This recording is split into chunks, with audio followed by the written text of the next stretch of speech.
This is the second book in the Fudge series, which I think isn't true. Fudge is not in this book. Peter's on the first page of the book, and that's about it. Argo Funk Book Review, Argo Funk Book Review.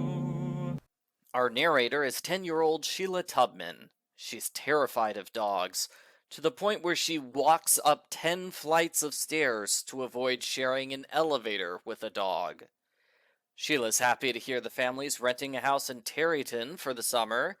Sheila will have her own bedroom for the first time. She brags to everyone about her private room with the frilly curtains and a wonderful rug. The dream vacation becomes a nightmare when she learns there's a dog named Jennifer. Sheila refuses to enter the house until the dog is locked up in a fenced area. To make things worse, Sheila has to sleep in a boy room, which has a spider on the ceiling. She cries for Daddy to get rid of the spider, and then cries for Mommy because the dog is howling at night. It's the worst. Why didn't her parents take her to Disneyland for the summer, like she wanted? Sheila makes a new friend named Mouse Ellis, who likes to play yo-yo. Sheila brags she's great at yo-yo, but when Mouse asks to see some tricks, Sheila lies and says she forgot how to do them because everyone in New York stopped using yo-yos years ago. Sheila likes Mouse's nickname. She decides to call herself Sunny Tubman. And here I thought she was otherwise known as Sheila the Great. Mouse's sister is allergic to dogs. Sheila thinks that's a great idea.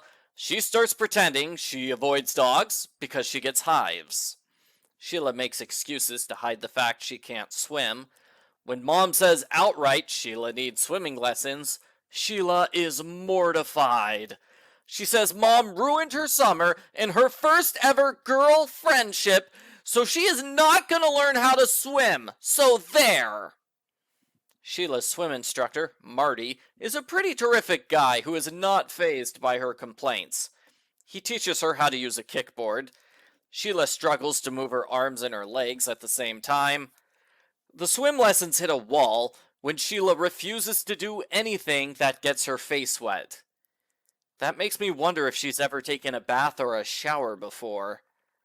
Sheila gets scared by the story of the Headless Horseman. She and two other girls go to Mouse's house when her parents aren't there. They sneak in through a milk flap. Only one girl gets stuck and they have to use a rope to pull her out. Hide and seek is too scary for Sheila, especially when she's caught by Mouse's mom. Sheila tries to make herself look good by starting a camp newspaper called Newsdate by Sheila the Great. She refuses to let anyone help her, which proves to be a bad idea. Since this book was written before computers, Sheila is forced to handwrite everything into a stencil, then run it through an old-fashioned mimeograph machine.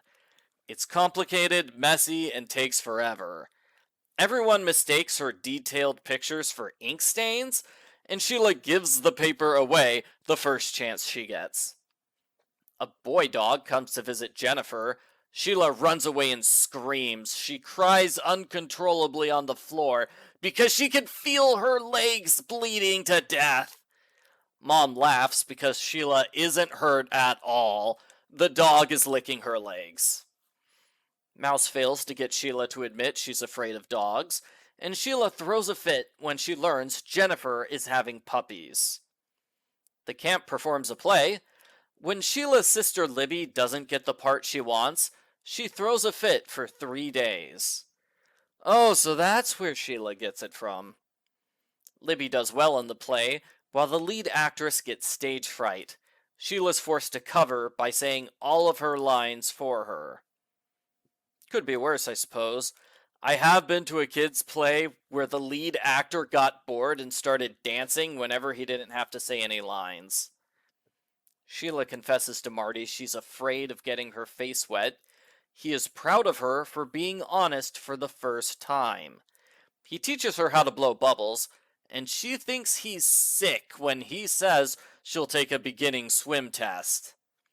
Sheila has a slumber party with her friends. They write about each other in a slam book. The entries are hilariously mean things like, she's got ugly feet, weird eyebrows, and chicken. The girls get into a huge fight, which is only resolved when Libby yells at them, because no way are they letting Libby get them in trouble. They try to prank Libby by putting toothpaste on the toilet seat, only Sheila forgets about the prank and she winds up with toothpaste butt the next morning. The camp does a hayride. Sheila's not too crazy about horses or sitting in hay. The headless horseman story scares her so much she tries to hide under the hay. Sheila has her big swim test. Marty and her friends cheer her along the entire time. She swims across the pool and treads water for 2 minutes.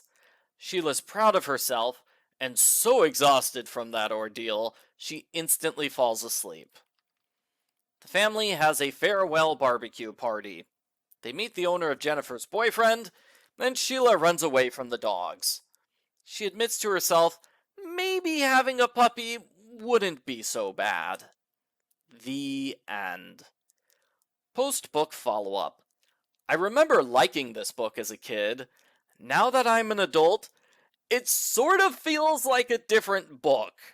As a kid, I didn't realize Sheila's kind of a terrible person. She's always lying and complaining and throwing tantrums. This is paired with extreme self-confidence. She gave herself the Great as a nickname.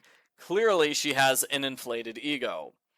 I think she honestly believes her own lies, especially the ones about being allergic to dogs. Most of all, Sheila is a coward. There are a lot of scenes which can be summarized as Sheila gets scared.